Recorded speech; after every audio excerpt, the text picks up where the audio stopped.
I had my heart set on drying my bedding outside yesterday. Nothing can quite compare to the feel of crisp linen dried in the fresh air.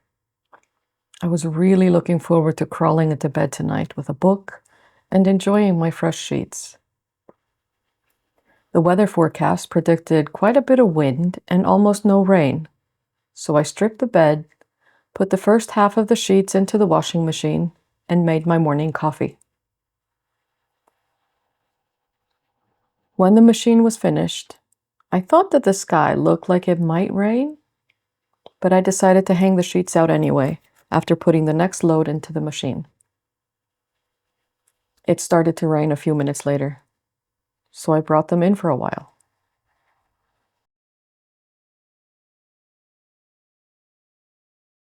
And then out again when the rain let up. I went in to knit. After a while, I noticed the sound of the raindrops against the windows, and I hurried out to bring the still damp sheets in.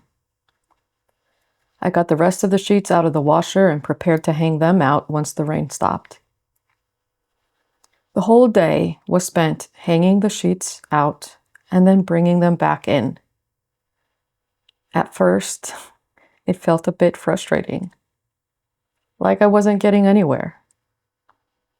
And every time I thought I was making progress, the rain would send me back to where I started. But by the end of the day, I realized that wasn't really true. The sheets had still been drying, just a little bit at a time, in between the rain. This whole dance of watching the weather, constantly checking if the laundry was dry, bringing it in, and then out again, forced me to be quite mindful. I used the time between hanging the sheets and bringing them back in to work a bit on my pattern for the Mildi scarf, and it had me thinking about progress and how progress isn't always linear. Often, it feels more like taking 2 steps forwards and 1 step back, and maybe needing to readjust the course along the way. Those of you who have been here for a while may have heard me talk about my first attempt at designing a knitting pattern. It was a beautiful cabled children's sweater, perfect for the Icelandic summer and early autumn. I had planned to release it about a year ago and spent a lot of time preparing, making swatches, calculating everything in an Excel sheet, knitting sample sweaters, and loving how well everything was turning out. I had my heart set on releasing the pattern and promoting it as the perfect sweater for the preschool bag, warm enough for autumn days and thin enough to layer under a coat or rain gear. When I started to write out the instructions, though, I was blown away by how difficult it was to explain, in writing, what I had done. I knew how to knit the sweater. I just didn't know how to tell someone else how to knit the sweater. I struggled with this for weeks, eventually deciding to just pull the plug instead of simplifying the design. I've realized that sometimes, when things don't work out the way I had imagined, I tend to believe that the whole idea isn't for me. Other times, I'll push through no matter what, like drying the sheets outside yesterday. I could have just put the sheets in the dryer and be done with it. But this time, I was willing to put in a whole lot of extra effort in order to be able to enjoy the fresh sheets on the bed in the evening. Luckily, there was enough wind and the rain let up long enough so that I could sleep in a dry bed. Finally deciding to try writing up a pattern again was a big step. I have already told myself that this isn't for me, with the hurdles that I faced with my sweater last year. But this time, by taking a step back, I chose something that matched the skills I want to learn, and it all came together. Kind of like drying the sheets when the sun is shining and the wind is blowing nicely. I wanted my Mildi scarf to be a rhythmic knit, something that would come together easily, with a pattern that was easy to memorize. I love knitting in a broken rib. I feel that it is so meditative, and mindless enough that my mind can wander, but grounding enough so that I'm not making a shopping list in my head for dinner. I also knew that I wanted a simple eyelet design incorporated in the borders and framing the middle stitch, both to add visual interest and to make the scarf very beginner-friendly. It needed to be small enough so that it would be perfect for using up leftovers, or one of the precious skeins that a lot of us have in our yarn collections. With all of these in mind, I started to knit my first sample. It flew off the needles, the rhythm of the stitches bringing me into a flow state. I was completely immersed in the project. The chatter that is normally present in my head quieted down, allowing me to just focus on growing this scarf until it became the perfect size for my liking. After my first scarf was complete, I sat down, I wrote up most of the instructions, and decided to cast on a new one. I knit this one slower, while tweaking the pattern and writing down what I was doing. Looking back now at this journey, I don't think I failed to design a sweater. I believe instead that I accidentally skipped a step. I tried to write a complicated pattern before I'd learned how to write a simple one. I've been telling myself that progress isn't always about moving forward. Sometimes it looks like hanging the washing out, bringing it back in, and then hanging it out again.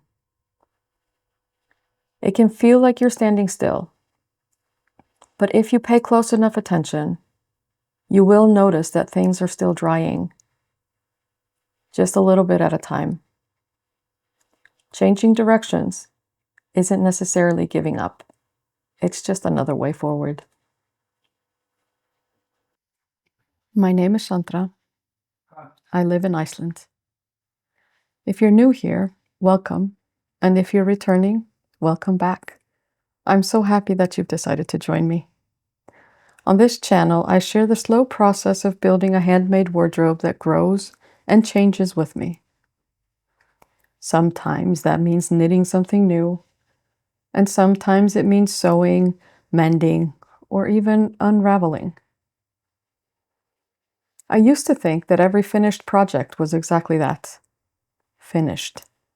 Once it was bound off, it either became part of my wardrobe or it disappeared into the back of a shelf if it didn't quite work. But over time, I've realized that a handmade wardrobe isn't something that's ever completely finished. It's something that I continue to shape and evolve.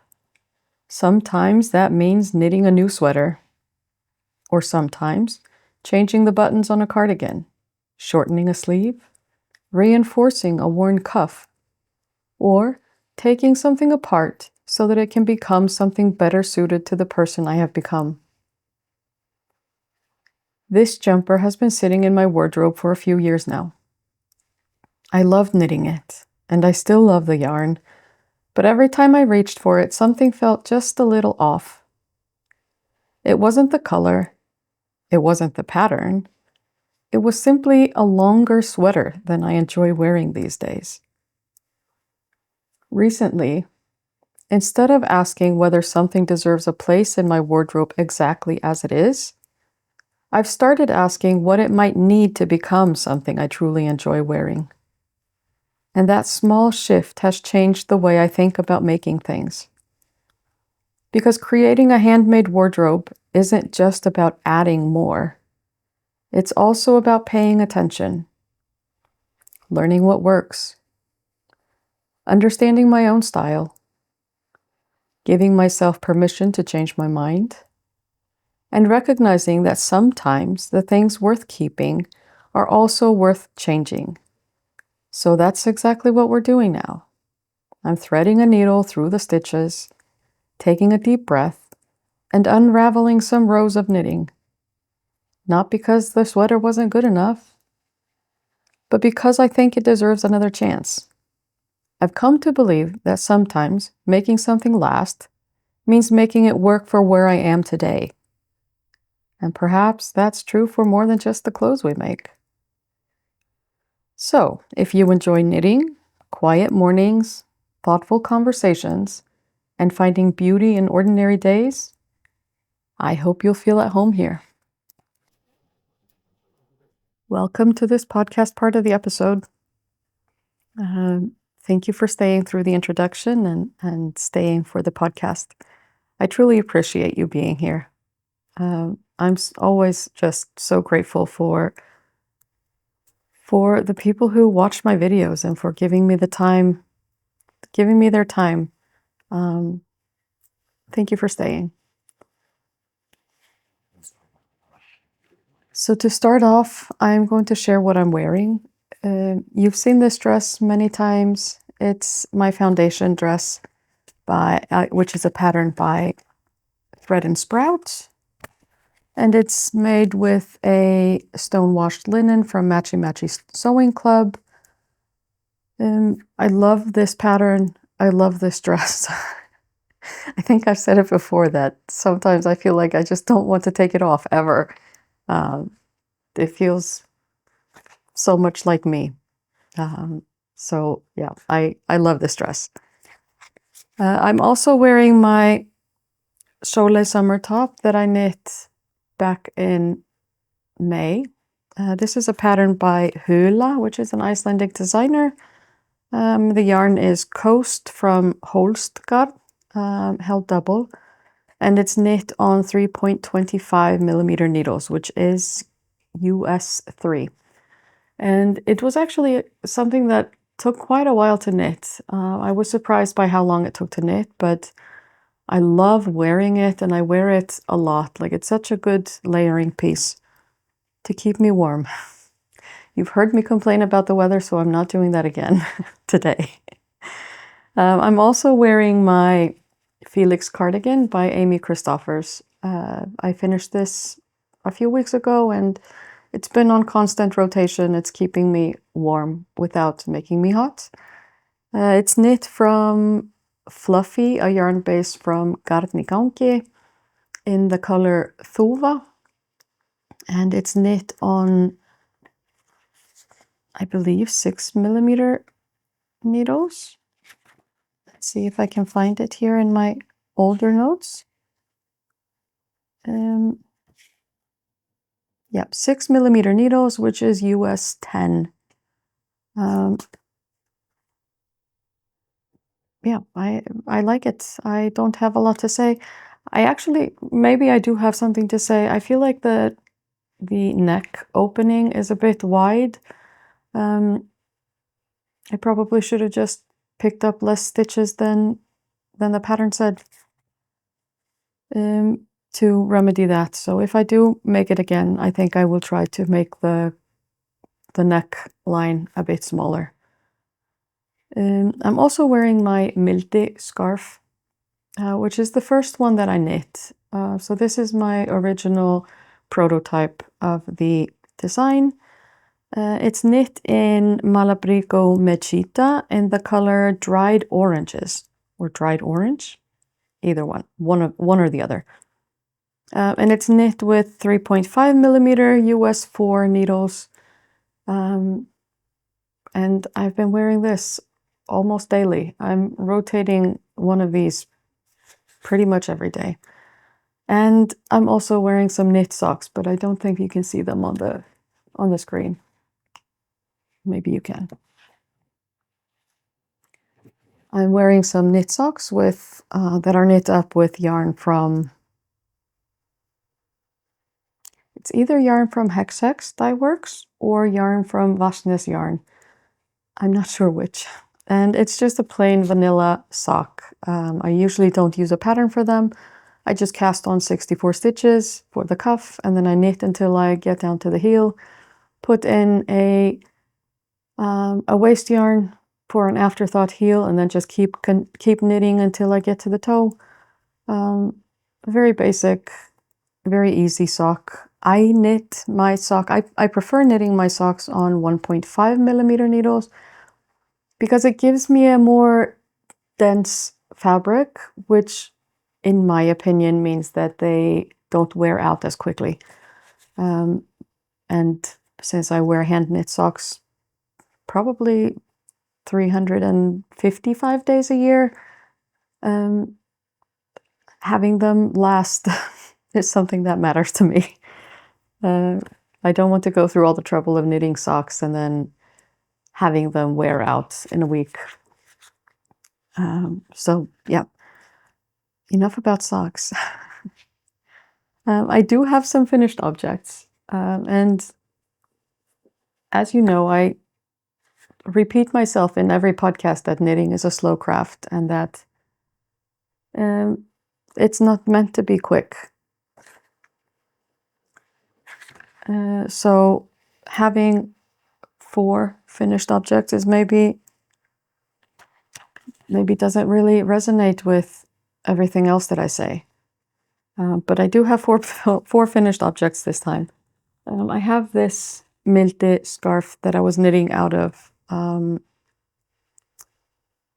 pure silk from Knitting from Olive. I was knitting this. This was a work in progress last week, and I finished it quite quickly.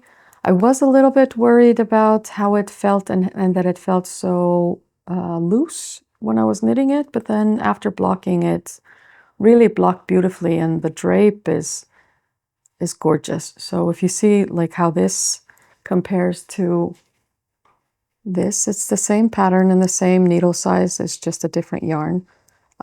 So this is much denser and warmer, but I think that this one will be perfect. Well, if we ever get some warm weather here, or if I travel somewhere that has warm weather. I'm set to be in Vienna in the beginning of September, and hopefully that will be warm enough to be able to wear this. I think it's absolutely beautiful, and I'm loving the drape. So that's my first finished object. My second finished object is not here because it has been collected.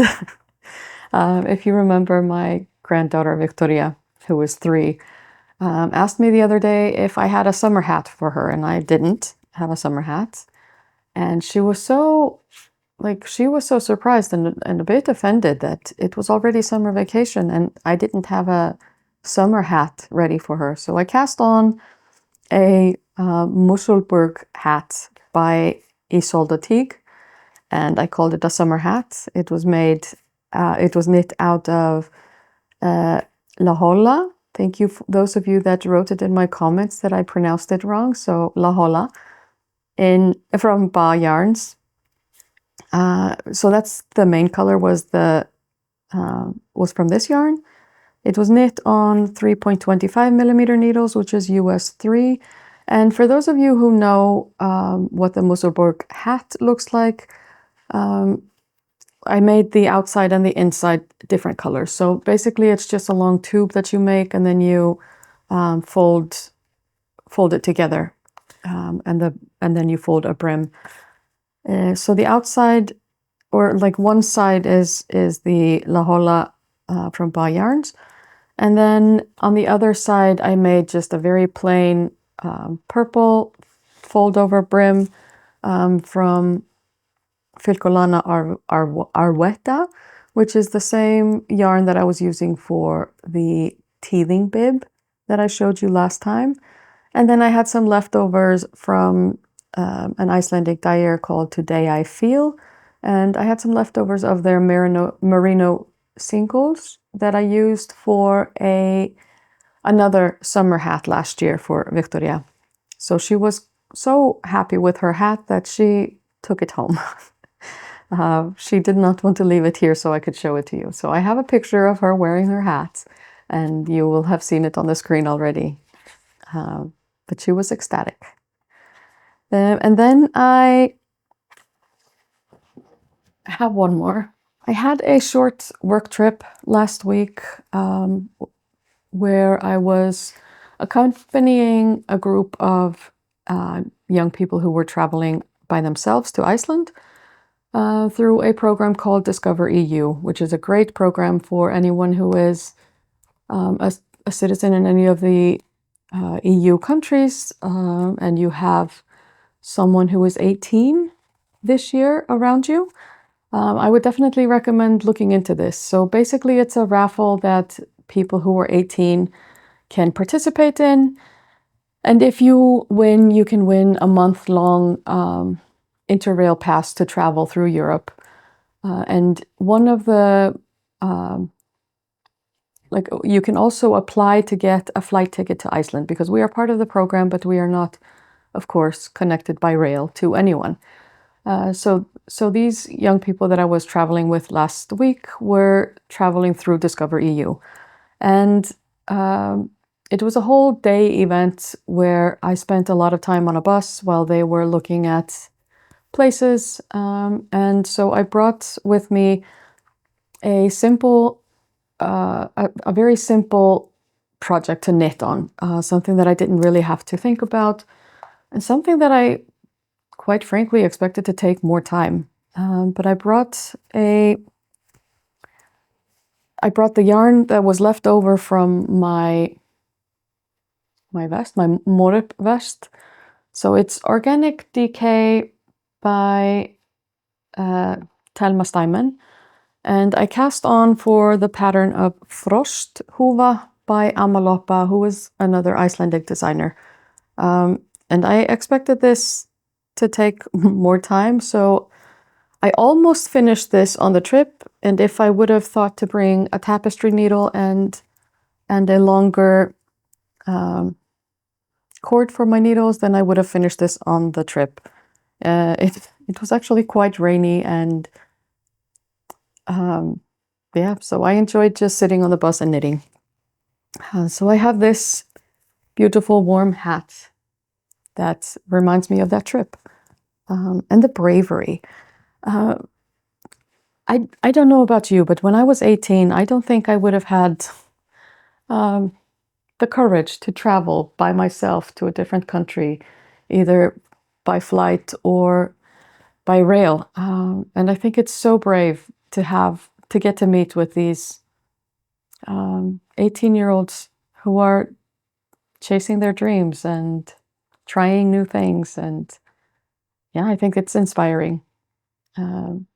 So yeah, anyway, this hat was knit on that trip on 4mm needles, which is US 6. So, I mean, maybe it's not surprising that it went by really quickly, but I love it. So those are my finished objects. My works in progress are, not surprisingly, the same ones that I've had for all of these past episodes.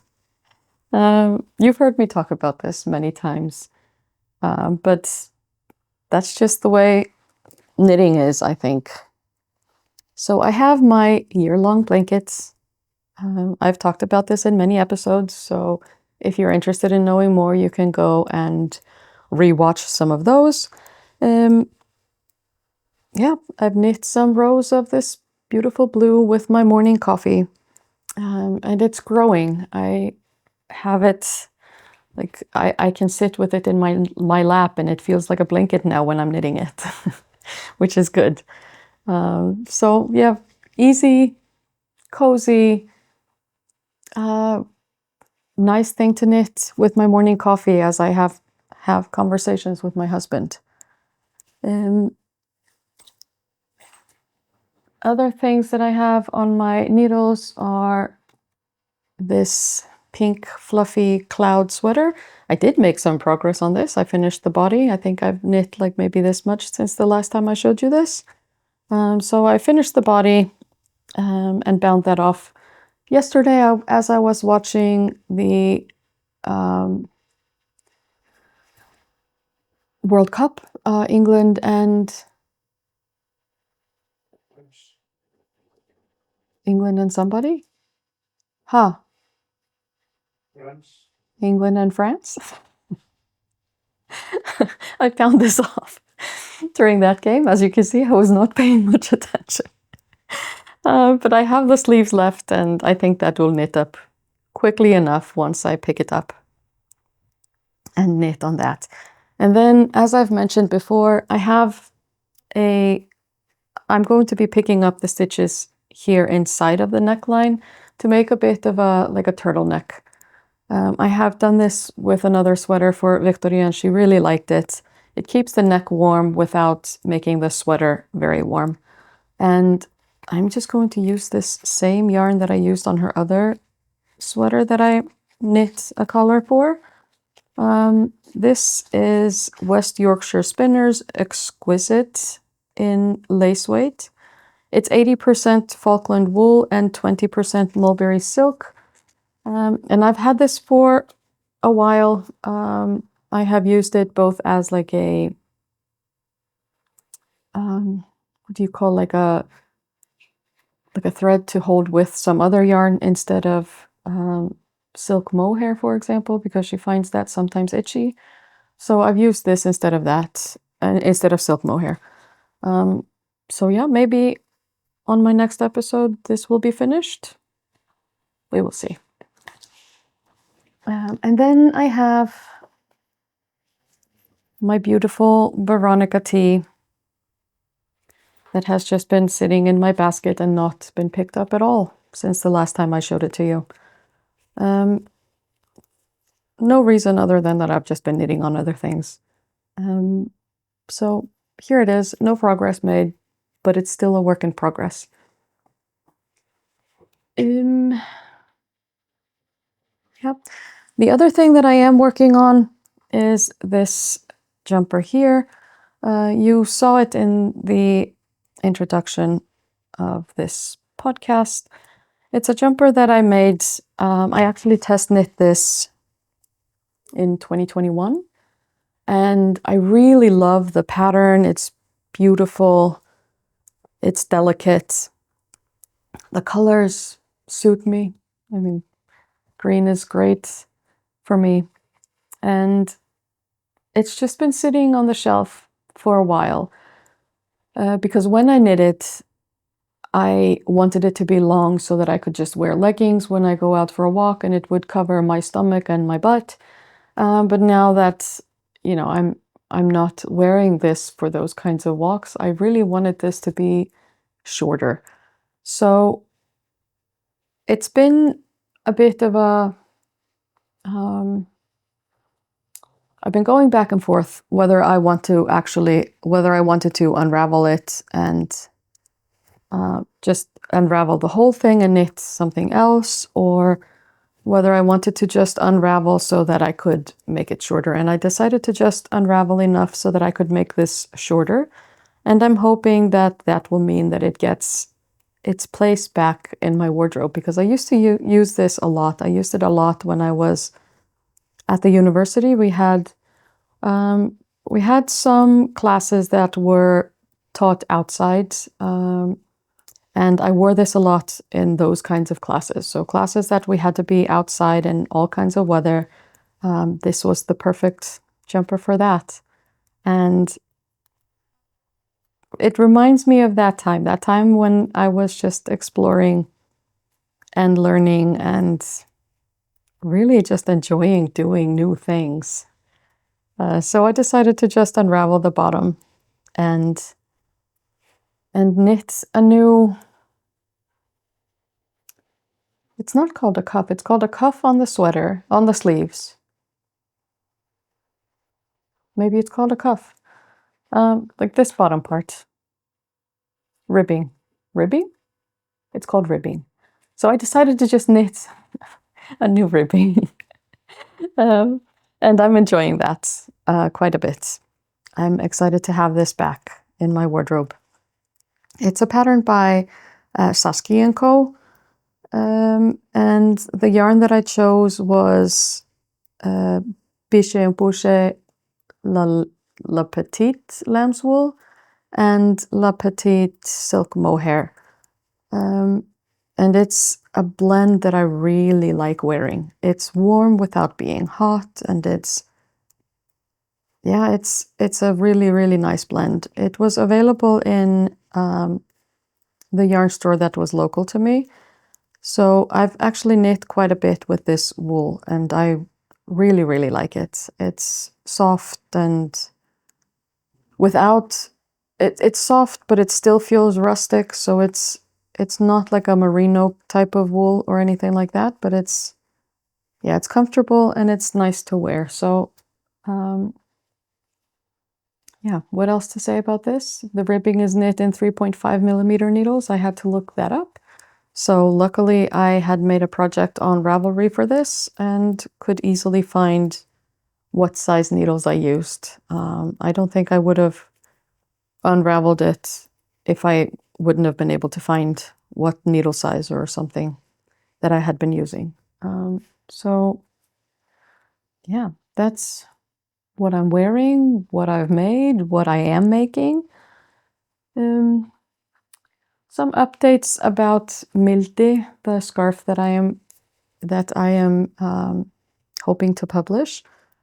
It's currently being tested, and I have some really, really great test knitters from the Icelandic knitting community. I'm so grateful to have all the help in going over the pattern, because even though something makes sense to me the way I wrote it, it's been really, really helpful to have a bit of critique from other people telling me what I could change and what could be better done, what could be worded in a different way, and what could be, what needs more tweaking. And I'm so appreciative of everyone who has been testing for me, for giving me the time that they are giving me for testing this pattern.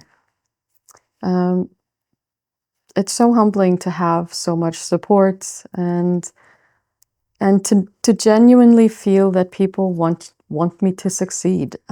It's such a nice feeling, and it's something that I hope that we are generally also passing along to other people. I think that both feeling that other people genuinely want me to succeed, but also, feeling that I want others genuinely to succeed. It's a beautiful feeling. It makes me feel part of a community, and I think that's something that's important for us. Yeah, definitely. Some more updates on Mildi. The testing is winding down. It's almost finished. And I'm hoping, fingers crossed, if everything works out, that I will be able to release this on July 24th, which is Friday of next week. I have finished taking some photos for the pattern. I have everything like written down into in like a beautiful document in Canva. The only thing that I still need to figure out, I still need to get some feedback from a few testers, and there's no rush for that. And then I need to figure out how to put this on Ravelry. I think it will only be available on Ravelry just because I don't have a storefront, and yeah, and I don't think that I can get that set up, and I don't think that it's really something that I would want to get set up. So I think it will only be available on Ravelry. Yeah, I've been toying with the idea of doing like a knit with me kind of video to accompany this. Not as like a knitting instructional video, because I don't want to do those at all, but more just a knit with me, a short video where I knit the whole object. So I cast on, and then I set up for the pattern, and then go a bit through the pattern repeats, and then how we do the eyelet border, and then the bind off as well. Just so that a beginner who is maybe not so confident would be able to knit this scarf. I think that there's nothing that is too complicated in this for a beginner. There are no complicated techniques or anything like that. So I went to a yarn store this week, mostly because my collection here at home is a lot of hand-dyed yarns, and most of them hand-dyed Icelandic yarns, which are maybe not so easily available for everyone else. So I decided to go and visit a local yarn store that I really like. And I picked up 2 types of yarn that I think are easily available elsewhere. So I picked up Isager Bomullin, which is a 65% cotton and 35% linen. And this is 210 meters for 50 grams skein, which would be perfect for a scarf. So I'm either going to make a sample out of this or Filcolana Merci, which is 50% wool and 50% cotton. And this is also, it's 200 meters per 50 grams skein. So I'm hoping to be able to make a sample out of one of these for an accompanying video when I release the pattern, which will hopefully be next Friday. Yeah, so these are my thoughts this week. I hope that you are doing well wherever you are, and I hope that you are being mindful of the things that you are allowing to take space in your life right now. I really appreciate you being here, and I'm so grateful for the excitement around Mildi. I'm excited to tell you more once that has been released. So thank you all for your support and for being here. I appreciate you. So until next time, I'll see you later.